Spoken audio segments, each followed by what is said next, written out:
Hello, everyone. Just getting our screens here together. Good morning, good afternoon, good evening, um, from wherever you are joining us. Hello, and thank you for registering for this event here today.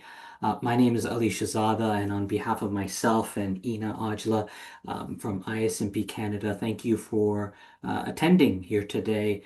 The session called Driving Medication Safety in Community Pharmacies Through Continuous Quality Improvement. We have a jam-packed 1 hour with you, and I'm going to give you a lot of great information on how to apply CQI in your individual context.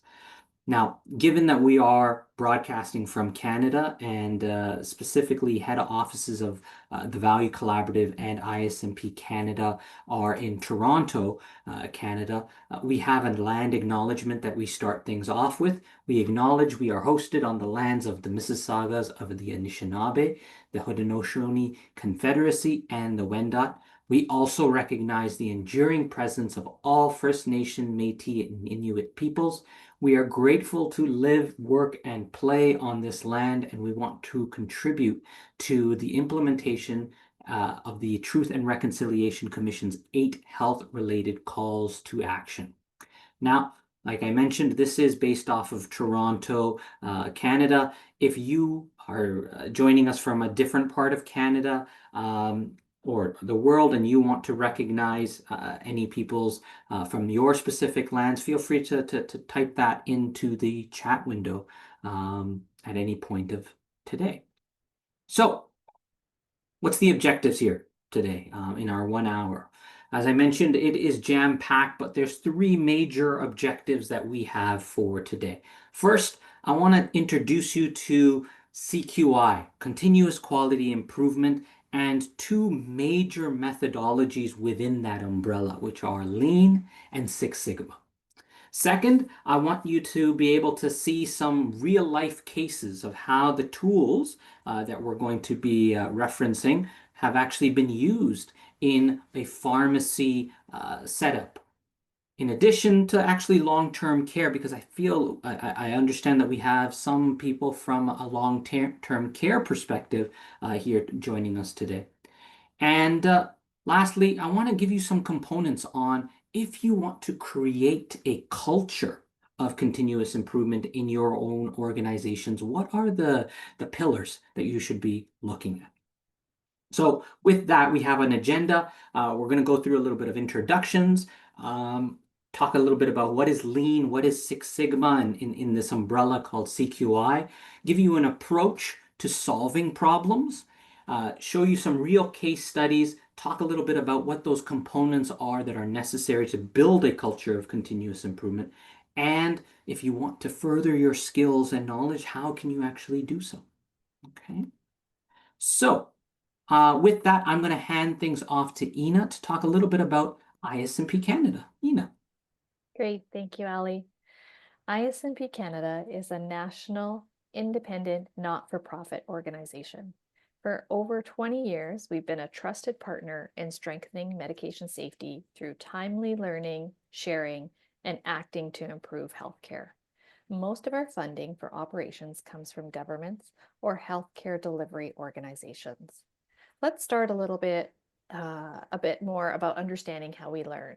We collect, aggregate, and analyze data on medication safety from practitioners, from consumers, from caregivers, and others so that this knowledge can be used to understand what issues and errors are occurring with medications and why. With this knowledge, we develop and disseminate lessons learned with compelling, actionable, and evidence-informed recommendations for reducing preventable harm related to medications. This knowledge and expertise is then used to purposefully partner to implement, sustain, and evaluate medication safety improvements in practice. All of this work is in collaboration with organizations, practitioners, consumers, caregivers, and other partners across our healthcare system. Next slide. Wonderful. Thank you so much, Ina. That's ISMP Canada, who are we? Well, we are the Value Collaborative. We are a boutique firm focused in on creating cultures of improvement, really partnering with leaders to kind of create measurable value in care. How do we do this? We have a three-line strategy. We work with developing strategy with organizations such as yourselves. We work on providing training, whether it be free training or our certification programs. On a regular basis with organizations and bespoke project support. We're partnering with organizations to help find solutions to any of the problems that they might face. If you're interested in learning a little bit more about our webinars, feel free to join us on LinkedIn. This is a QR code that you can use to follow us. And thank you again for joining us. So that's a little bit about us. I really want to know who's around the virtual room here today. So please, I know we have over 200 people who registered here today, so we can go through everyone. But I would love to know in the chat window, who is here? What's your name? What organization and role are you representing? And very importantly, why? Why did you choose to register today? Why did you take out an hour of your very precious time to join us? Really want to know. Maybe there's a certain question that you are looking to answer or something else. Please, in the chat window, please spend a few moments to let us know who you are. So as you're doing that, I'm going to hand things off back to Ina to talk a little bit about why. Why should we focus in on CQI now? Ina. Great question, Ali. Why focus on CQI now? So with over 600 million prescriptions dispensed annually in Canada, medication safety translates to patient safety. Through analysis, we can say that unsafe medication practices and medication errors are a leading cause of avoidable patient harm that is estimated to have a global cost of $42 billion annually. Next slide. In a 7-year study conducted by ISMP Canada in 2017, we identified over 131,000 events reported by community pharmacies in Nova Scotia. Over 98,000 of those reports, or approximately 75%, were quality-related events. Overall, the good news is that 82% of those events did not reach the patient. But about 1% were associated with harm.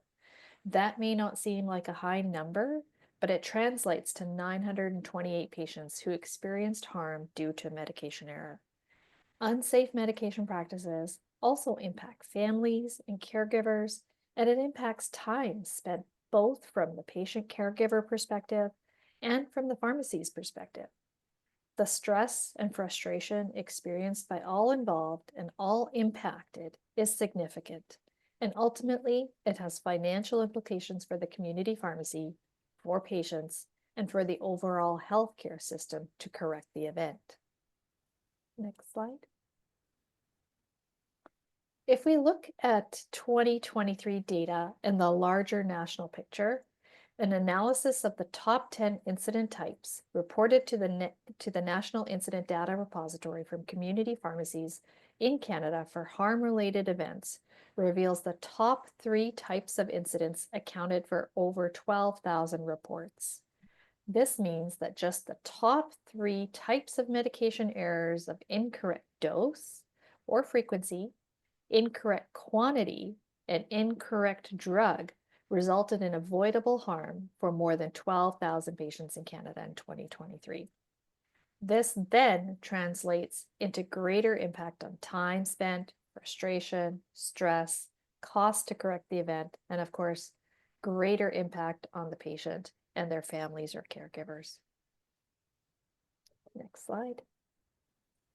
The complexity of processes in community pharmacies is increasing with changes in scope and added workload.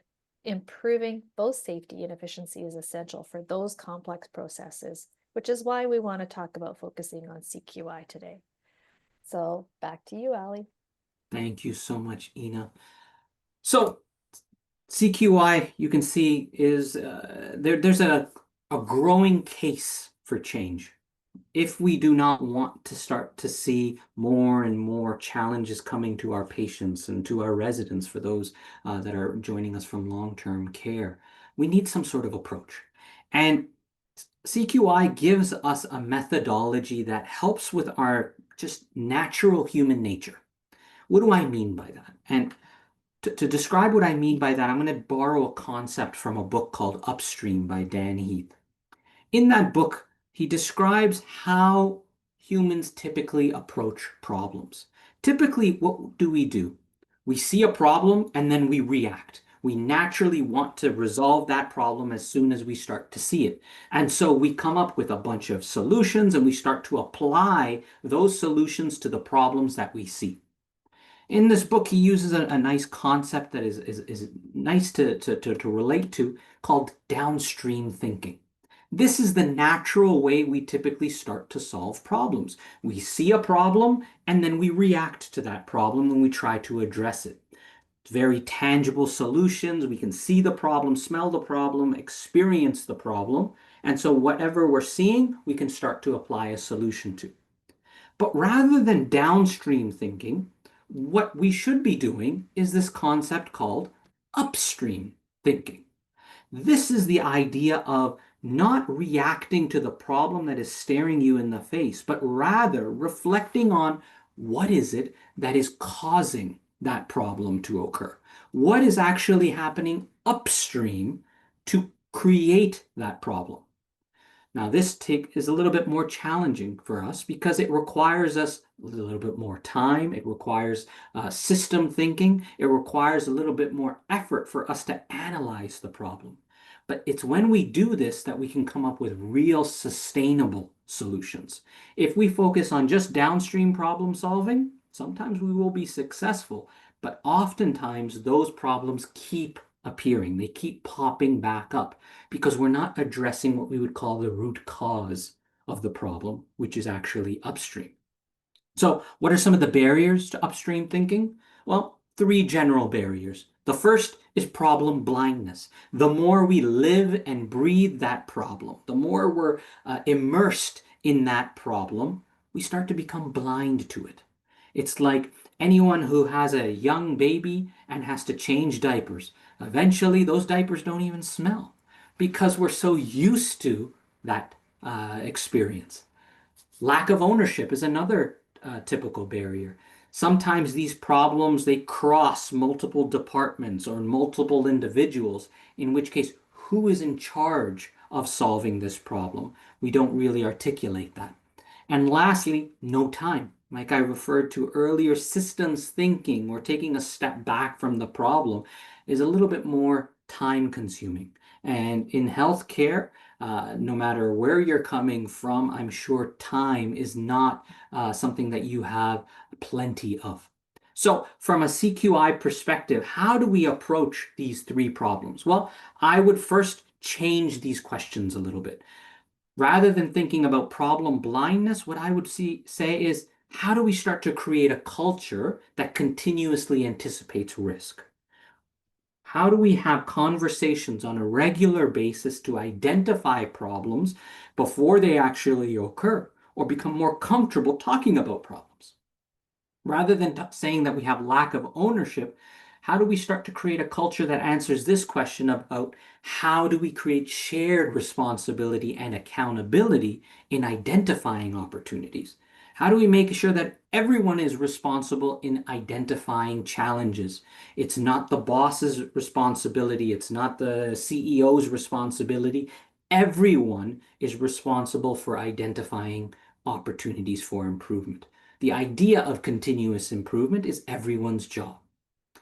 And rather than saying we don't have time, how do we switch this to the question, how can we make it easier for staff to solve problems? If staff have to fill in multiple forms and then present it and then go through many, many different layers just to address the problem or just to identify the problem, they're not going to do it. Rather, how do we make it easier? Can we huddle on a regular basis? Can we have some sort of venue where people can come together and talk about problems in an easier way? These are some of the questions that we're going to be looking to answer as we go through today. Okay? So I've been using this term quite a bit, CQI. What is CQI, or continuous quality improvement?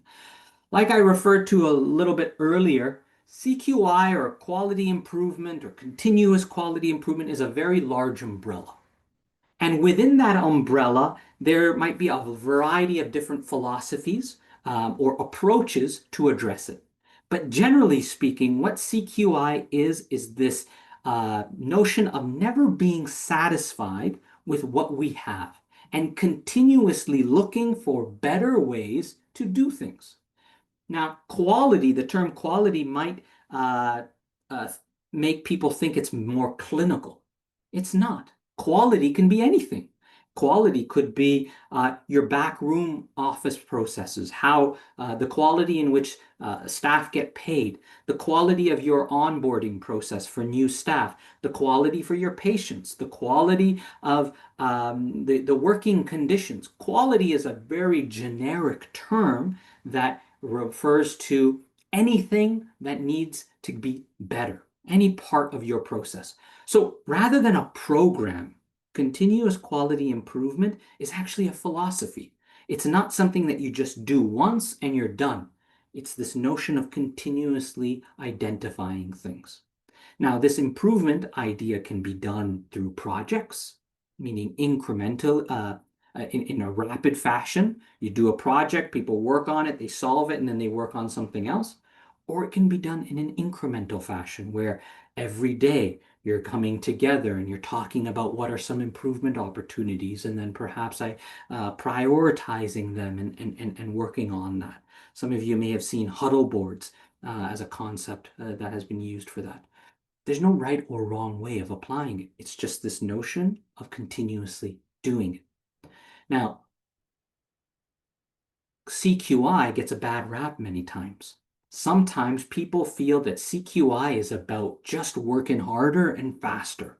We don't care about anything else. We just need to get medication through this process, or we need to get our patients through the pharmacy, or our residents through the system. No, that's not what CQI is. Rather, if someone is just focused in on making things faster and reducing the amount of time that we spend with our customers, they're not going to actually create this culture, because people will very quickly see, the staff will very quickly see that there's nothing in it for them. Why are they working so fast, so hard, hurting themselves when there's nothing in benefit to them? What good CQI is bringing people together and working with people to say, what are some ways that we can do a better job? What is the best way, the safest way, the fastest way, the highest quality way for us to actually get to the outcome that we desire? So the definition that we use for CQI is providing maximum value, the most value you can possibly provide to your staff, to your patients, with the safest minimum number of resources. Why do we say minimum number of resources? Because I don't know about you, but I don't have a money tree in my backyard. We have very limited amount of resources and funding and money to do all that we need to do. So we have to be very wise in how we do it. But we have to find the safest way for us to do that process. It's not just about finding the cheapest way. Okay. So with that, as I mentioned, CQI is a very broad umbrella term. There are two major methodologies within CQI. There's a variety of others, whether it be agile, it could be project management. There's a bunch of different methodologies to improve processes. But the two dominant ones are Lean and Six Sigma. Okay.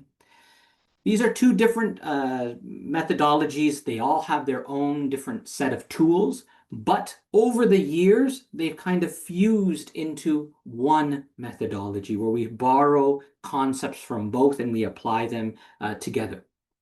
Lean methodology is really about creating flow. What do I mean by flow? How do we look at any kind of process and identify what are the barriers from that process? What is prohibiting that medication or that resident or that patient from moving from one end to the other? And using these 5 stages, trying to take away all of those barriers and trying to make it flow easier.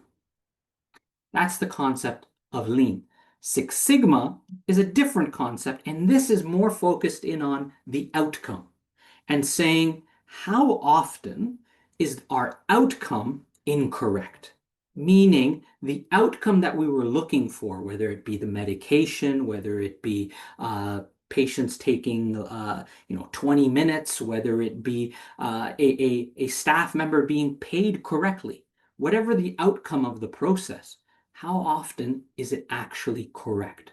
And Six Sigma, when you start to apply it in any organization that is following Six Sigma or certified as Six Sigma, it would be said that 99.72% of the time, the outcome that they're looking for is actually achieved.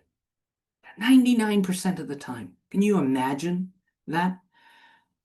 In the chat window, I would love to see if anyone has any ideas of any processes that are at a Six Sigma level quality. If you have any ideas, feel free to put it into the chat window. We can talk a little bit more about it. But the idea here is to reduce variation. We don't want to make Mondays one way and Tuesdays a completely other way. How do we design our processes so that it's always working the same way? Now, you might think that this is a very high-fetched idea. It's impossible to achieve, but doesn't have to be the case. To highlight that, I'm going to show you a quick video on an actual process. Mumbai has over 18 million people. The city, it's unpredictable. But amidst this chaos, there is one thing that is nearly 100% reliable. It's your lunch delivery.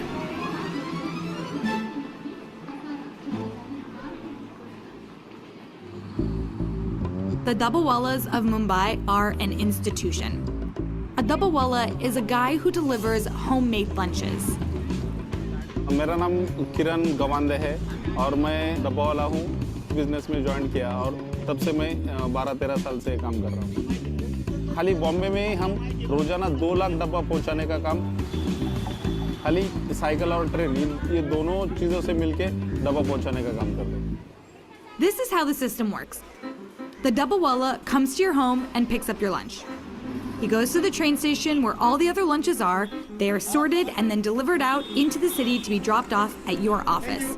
You eat it, the Doublewalla comes, picks it up, and brings your lunchbox back home. That's the key word, home. These aren't takeout delivery guys. They're delivering you a meal straight from your kitchen.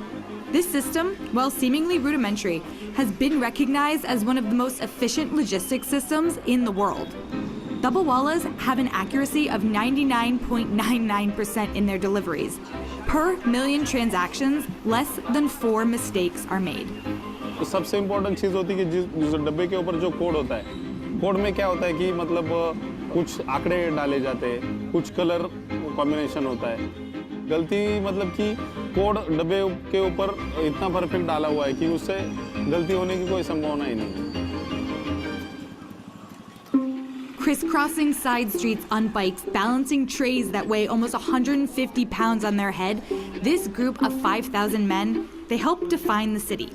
Bombay में कम से कम उसको 125 साल हो गए। ये system और किसी दूसरे जगह पे नहीं चालू। थोड़ा सा हार्डवर्क तो है, तो आदमी मतलब थोड़ा सा थकता है, लेकिन क्या वो अगले दिन वापस एक नए जोश से स्टार्ट हो जाते हैं। These guys are out there 6 days a week, monsoon or shine. Life in Mumbai, it can be chaotic. Your train might be late, your power might go out, but damn it, your lunch will be on time.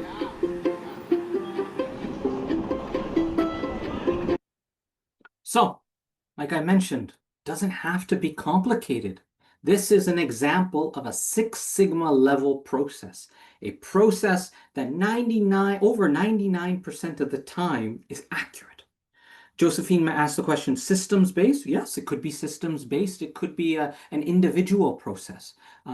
But there are some examples of other processes that have a similar level of quality. One would be nuclear, right? We don't have many reactors that are exploding every single time. 99% accurate. Another one could be aviation. The takeoff and landing, safe takeoff and safe landing is another Six Sigma level process. Millions of flights every single day across the world. Very few are, unfortunately, not very safe. So, Six Sigma level. Now, the same industry like aviation, baggage is not a Six Sigma level process, but you can have that kind of mix. The point of all of this is it's about looking at your processes from a different perspective and saying, how do we make sure that we're providing the best in the easiest way possible? So, how do we do this? This is where I'm going to introduce you to the 5 stages of solving a problem. And this is called the DMAIC approach. We borrow this concept from Lean Six Sigma. This is the 5 steps that we want to start to approach problems to go more towards a upstream problem solving approach. What does DMAIC stand for? DMAIC stands for define, measure, analyze, improve, and control. So what we're going to do is we're going to talk about what these 5 stages are. Stage 1, define. The purpose here is anytime you have a problem, whether it's big or it's small, our first step should be to define that problem. What is the problem that you are trying to solve? And that sounds like a very basic question, but many times we go down these different paths. Sometimes the problem that we're trying to solve is actually a solution. For example, we don't have an IT system that does A, B, and C. That's not a problem. That's a solution masked as a problem. You're just saying you want an IT solution. A good problem would be a different way of thinking that problem is our current way of processing medications or of collecting resident or patient information takes a long time. That doesn't have a solution that's masked in it. So in the define stage, you're really trying to understand what is the key problem that I'm looking to solve, who is actually involved in this problem, because these are the people I need to start to work with. And what's our goal with this project, with this problem? Do you want to eliminate it from occurring, go from 0 to 100%, or are you trying to do a 25% improvement? Right? I noticed in the chat window, some of you are working on AUA, right? Appropriateness of antipsychotic use. Are we trying to get that 15% improvement? Articulating right up front what is the goal. Otherwise, you're going to have these what I call zombie projects. They never die. They just keep going and going and going because no goal has been articulated. So in this phase, there's a lot of different tools that can be used. Stakeholder analysis, this tool called the SIPOC, perhaps project charters. But one that I'm going to call out is this concept called Gemba. Gemba is a fancy Japanese word for actual place. Anytime you have a problem, again, big or small, your first reaction in the define phase should be to go to Gemba. Go to where the work or that problem is being experienced. Very little problem solving happens in a boardroom. You're too far away from the problem. Go to the front line. Go to where the staff or the resident or the patient is experiencing that problem and collect information. Why is it that this error occurred? Why are they feeling this way? What actually happened? Going to Gemba is a very powerful concept in CQI because this is where you get to see the information firsthand and talk to the people who are actually experiencing it. So this is a tool that we would highly encourage you to use at any point in time, but especially in the define phase. So after the define phase, you have a clear idea of what the problem is that you're trying to solve, who you need to be engaging to understand the problem. You now move into the measure phase. The measure phase is really what measure stands for, right? It's about collecting information. So this is where you might go out and pull some data from your databases. You might be running surveys. You might be doing some sort of tick sheets and other kind of data collection tools. But the purpose of this phase is to say, what is actually happening? Let's say the problem was that patients are complaining of how long it takes to go through the pharmacy. Okay, well, how long does it actually take?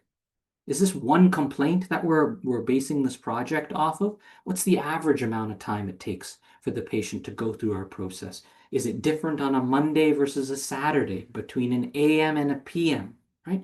We're going to collect a lot of data to start to see, is there any trends in this problem? Is the problem getting worse? Is there any kind of pattern that it is following?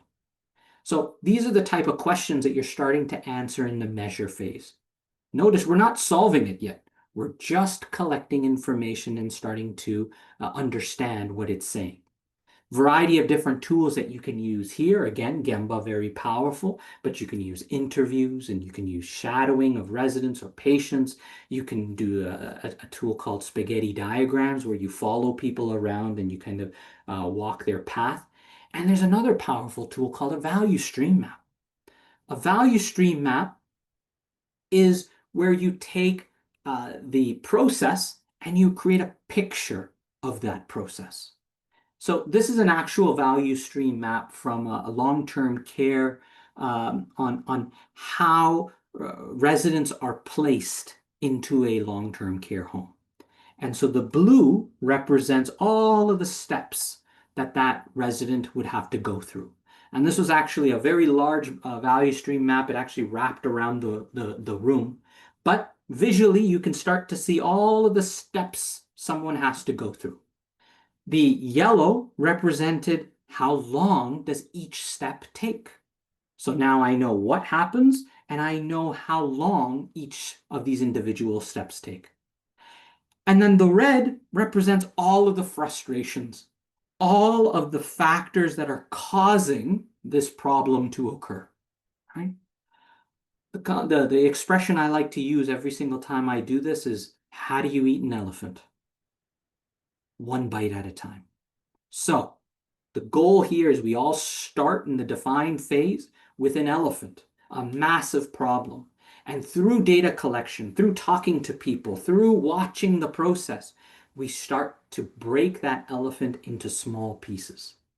Each one of these red stickies is a small piece of the bigger problem. We can then prioritize these red stickies and start to work on the critical few that is going to get us to our desired outcome. Okay. So we define the problem. We collect a lot of information. One way of creating some sort of visual of the process is a value stream map. We now can analyze this problem. The analyze phase is saying, what is the root cause? Why is it that these small frustrations are occurring? So let's say that if we're doing a medication administration process in long-term care, and we're seeing a lot of errors, right? What if the top error is based off of our data collection that we're just not giving the medication? Well, we would start to, in the analyze phase, we would say, why? Why is it that we're missing medications? And there's a bunch of different tools. You could use a fishbone, a 5 whys, an FMEA. You can start to create graphs, but you're starting to say, why might that occur? Well, maybe it's because of the time of day. Maybe it's because we don't have a good way of knowing when we gave or didn't give medications. We're breaking those problems into smaller bits and pieces, which we call root causes. Now, the tool that I want to highlight for you in this phase is called the 8 wastes. These are 8 different categories of wastes that occur in any kind of process, whether it be aviation, community pharmacies, long-term care, government. you name it, these 8 different types of wastes can occur. I won't go through all of them, but an acronym that you can use to remember these 8 wastes is called downtime. And it stands for defects, overproduction, waiting, non-utilized talents, transportation, inventory, motion, and extra processing. Something like defects means any time that there's a mistake in the process and you have to redo it. Well, where is that occurring? How does that contribute to this problem?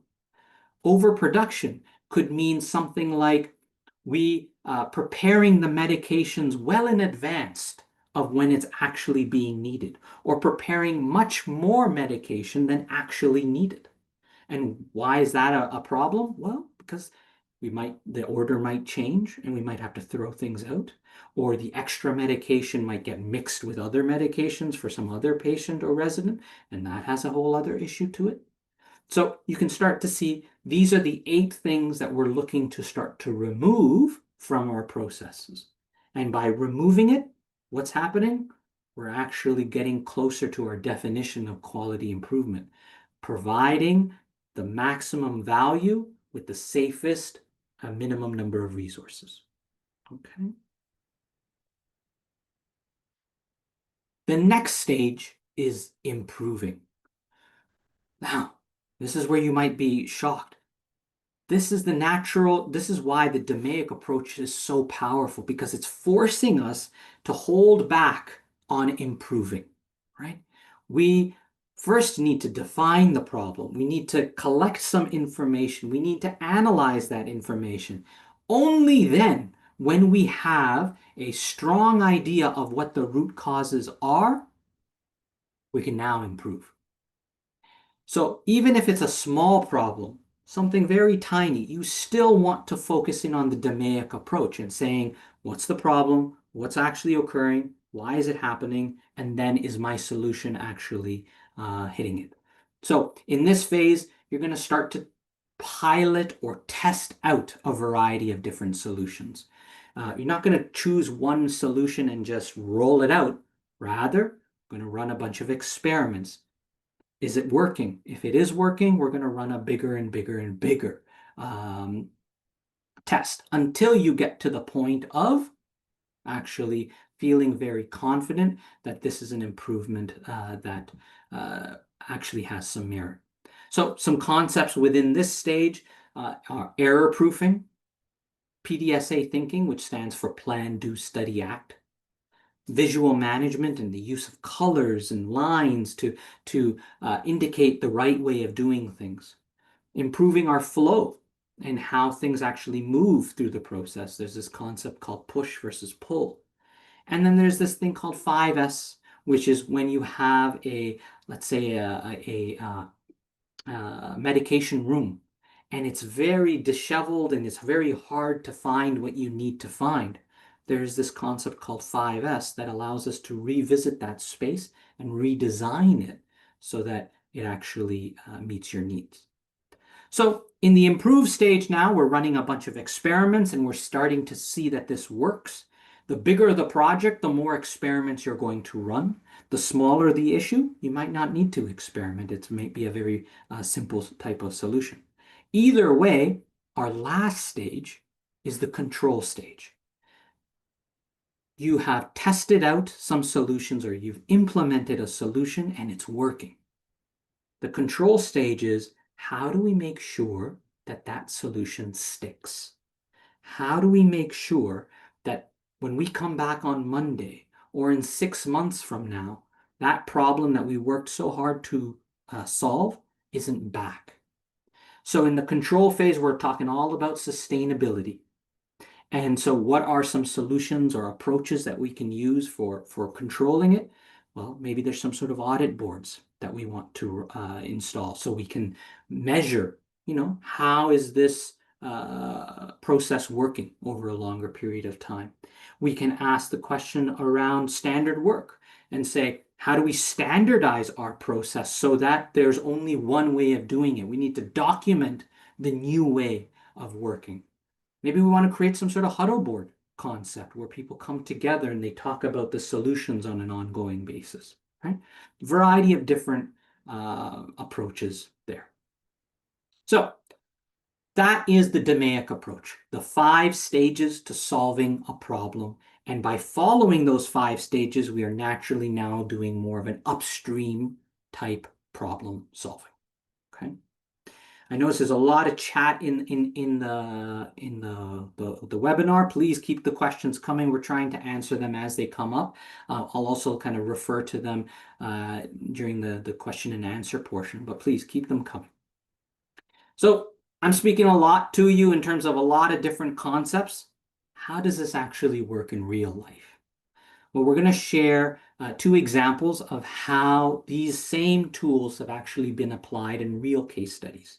The first one is a medication process in long-term care. And this is why I was very happy to see that we have a lot of people from the long-term care sector actually looking at trying to reduce medication errors.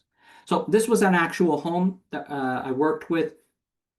They had a 62% increase in medication errors from one year to the next. And so this is actually an example of a Greenbelt project that I coached someone through. And so what did they do? They first started to work on collecting some data, right? They defined the problem. Now they measured it. They start to collect some information to say, what is going on? So they collected data and they started to measure how many medication errors every single month were they having.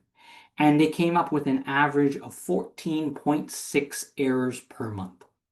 When they started to look at that number, they broke that number down a little bit more and they found out that this was actually missed medications and the specific time of day was around supper time. So how do you eat an elephant? 1 bite at a time. So they took the big issue, which is 14.6, and they broke it down into the fact that we're missing medications at supper time. So they did an analysis, root cause analysis, and they started to collect some data, do a fishbone diagram. This is a Pareto chart that shows, again, missed dose as the highest contributor for these missed medications. So what did they end up doing? Well, they started to test out some solutions. They started to think, why is it that we are missing all of these medications at supper time? And they talked to people and they realized supper time is a very busy time of day. So how do we make it easier for staff to do what they need to do? So they came up with a new color-coded medication sheet, which allowed them to more easily see which residents required what. And this I thought was a very interesting idea. Medications would come up from pharmacy in a tray with each individual resident having their own bin with medications in it. And so what this team did is they said, okay, anytime we give the medications, when we put back the bin, we're going to put it on an angle. So now very quickly we can see which residents actually got their medications and which residents are still lying flat, in which case they haven't received their medications. Very simple solutions, doesn't require an investment of much money, and they were able to come up with this. What does that mean? What did that create? Well, over time, you can see they went from 14.6 errors to 3 errors per month. Are they done? No, they're going to continuously work at that number and maybe rechange their goal when they are ready for it.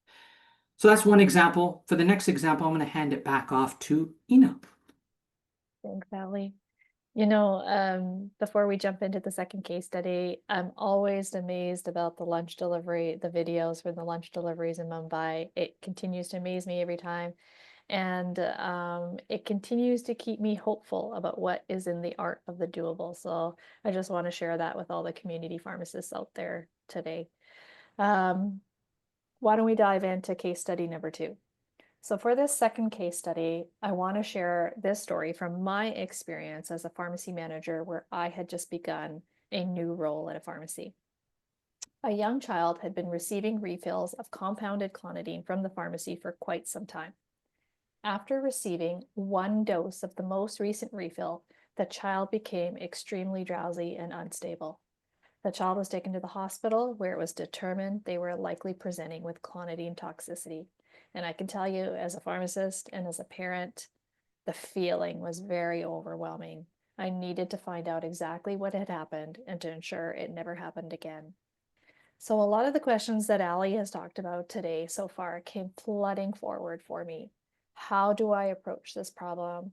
What can I change? What are my resources? What's within my control? And how do I create an environment of continuous quality improvement? So let's talk about some of those questions and work out some answers and what I did.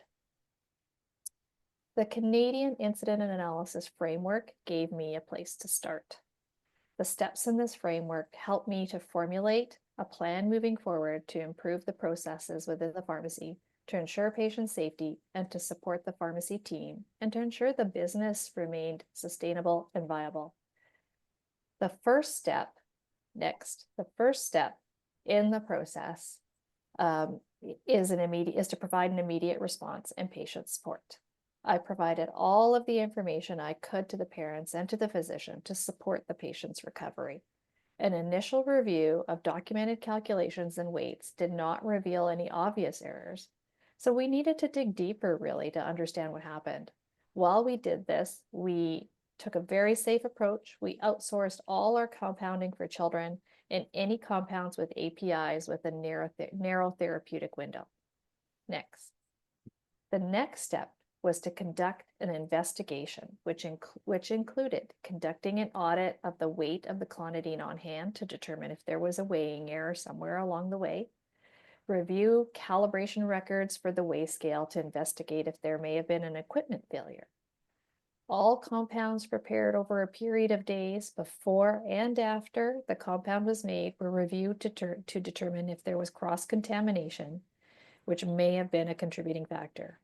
And finally, a review of any other recent error reports and documentation from other prescriptions made from the same API. Next, step 3 of the framework is employee management, which was an absolute critical step. The pharmacy staff had been compounding for many years, and I was a new leader to the team when the error happened. Safety culture was a key focus through this whole process. Next was step 4, was analysis and quality management.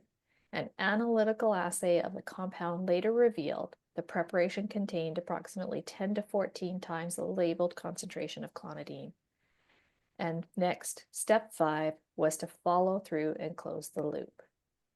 So on the next few slides, we'll dive in a little bit deeper about what the analysis revealed and how I followed through and closed the loop. So the incident analysis revealed 5 contributing factors. First, there was an inadequate standard for a final check process, which should have included a process for an independent double check by a pharmacist during preparation. This was a key contributing factor which resulted in an incorrect reading of the clonidine weight by a non-pharmacy professional, resulting in a missed decimal point on the weigh scale. Secondly, there was incomplete documentation of clonidine compounds made in the pharmacy, which made backtracking of the steps somewhat challenging.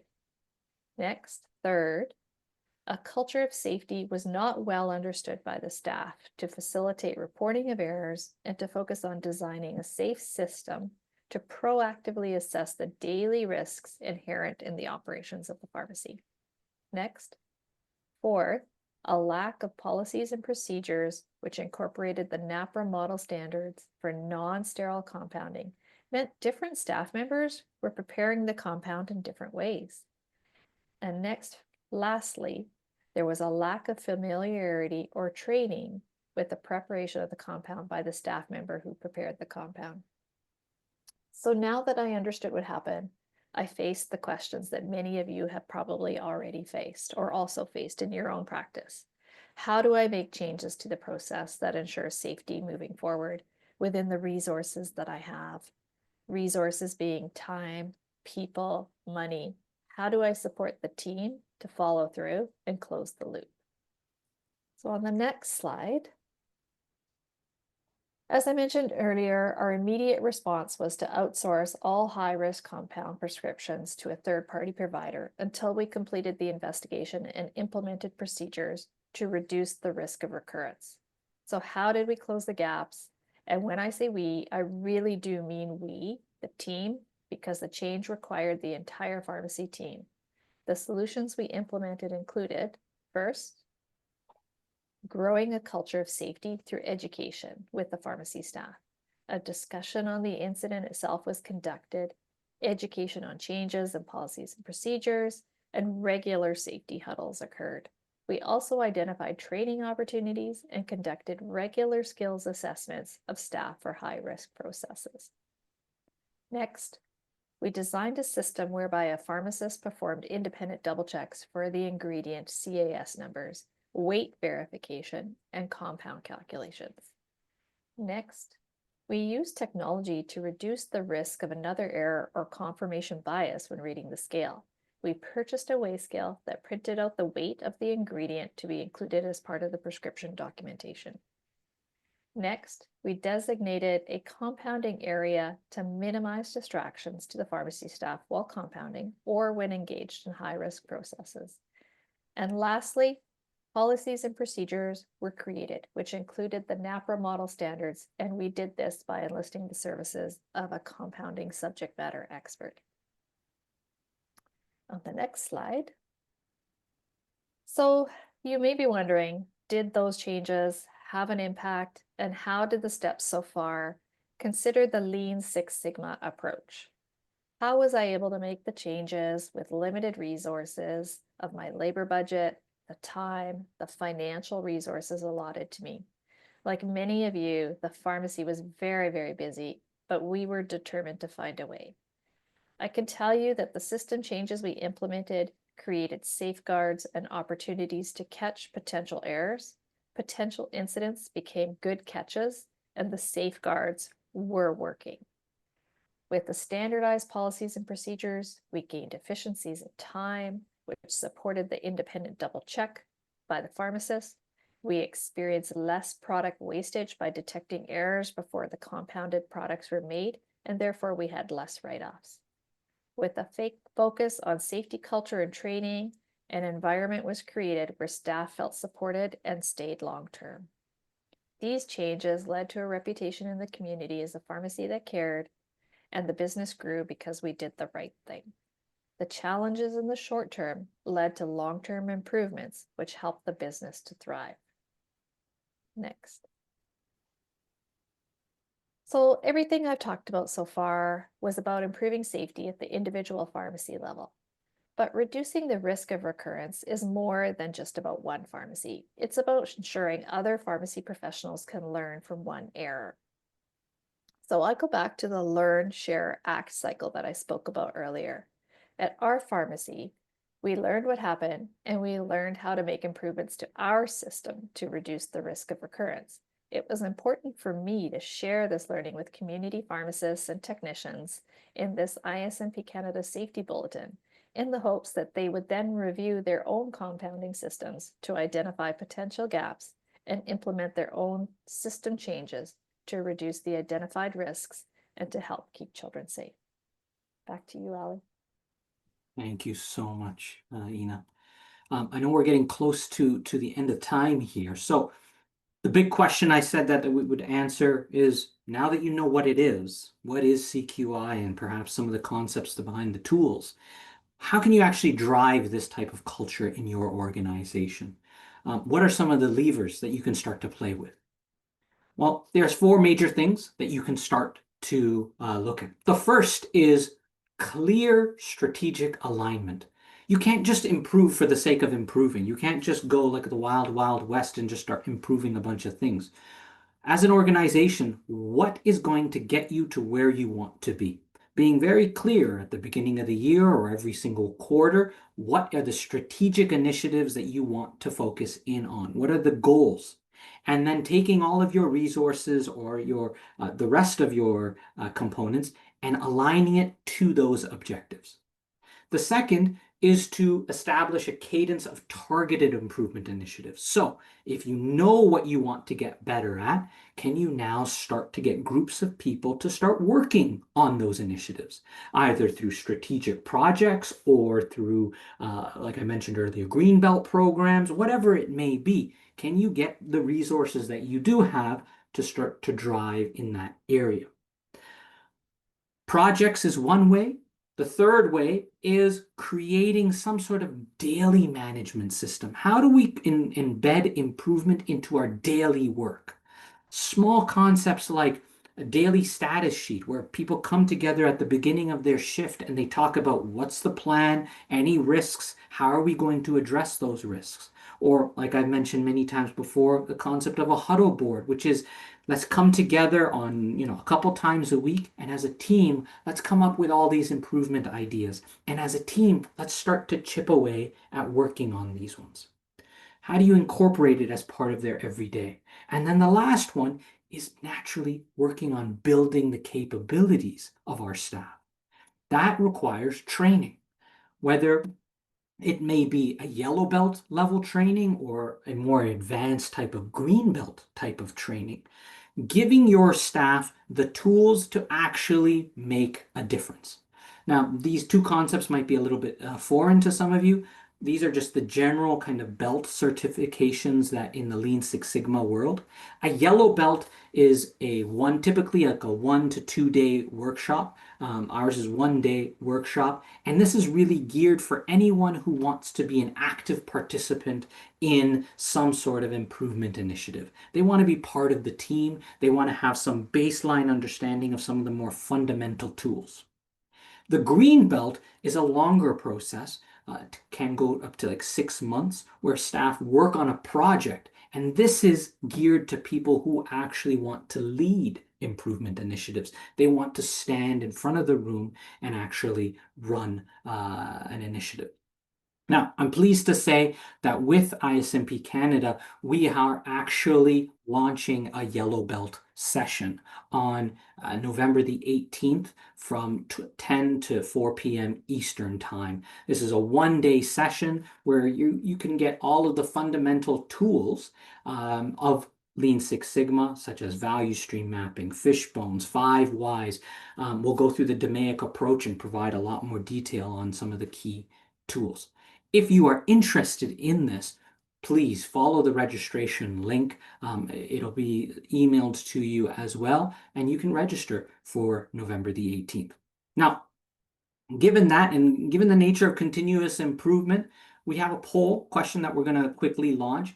It is an anonymous poll, but this really helps us in terms of our messaging. Really want to know, are you actually interested in something like this? And I understand might not be interesting for everyone. If you're not interested, why? What is it that would push you back? Is cost an issue? Suma can put into the chat window exactly how much it costs here, but is it a cost issue? Is it the length of the 1 day is too much? Is it the fact that the date just doesn't work for you? Is it the fact that, you learned what you learned and this topic isn't relevant for you? Or is it, I don't want a virtual workshop. I actually want to do something in person. Or might be another reason. Please let us know here. I know we got 31 of 92 people responded. Please just spend that 15 seconds to respond. Okay. We'll give it another 5 seconds just to let people finish their. And okay. So majority of people, it seems like 55% are actually interested in attending this workshop, in which case, wonderful. I look forward to seeing your registration for November and seeing you all here again. So with that, in summary, CQI, very powerful approach to follow in terms of driving change. Creating a culture of continuous improvement, I hope is resonated as to why it's so important in where we are today. It's not about putting more burden on leadership. It's actually about enabling everyone to participate together. And ISMP in Canada and the Value Collaborative, we have a long history of working with organizations like yourselves to get there. So if you're interested in connecting with us, please do so. We are going to launch an evaluation survey just now. Please take the 5 minutes. Again, continuous improvement is so important to us. We want to see how we can provide more and more value to you. So Suma has just put in the chat window here a link to a survey. I actually read every single one of them. So please let us know how we did. And with that, as you're filling in the survey, I'm going to open it up for any questions. I know we are just over time here. There was a couple question in here. One of them was from Ahmed saying, you know, is Six Sigma actually realistic? It sounds like you're actually at a 5 Sigma right now from your calculations here. Can Six Sigma actually be achieved? You know what? There was a time when landing on the moon was not realistic. So I wouldn't be a QI guy if I said it wasn't. Is it difficult? You bet it is difficult. But can we find that incremental change? We recognize that staffing is at a shortage, but do we use that as a crutch? Or do we just recognize that we have limitations and what's the best that we can do within those limitations? Is there a way that we can shave off this much time or that much more quality? There's always ways, but they do get more and more difficult the better you are. Jeanette says to please include input from patients. Absolutely. Input from patients is very important. This is how, again, we can start to identify new opportunities to be better. Okay. Thank you so much. Any other questions here? Okay, so you can feel free to email any questions that you have. You can find me on LinkedIn if you wish. But thank you so much from everyone to attend this workshop today, and to those who are interested in attending in November, please do so. Look forward to having you there. Thank you, everyone.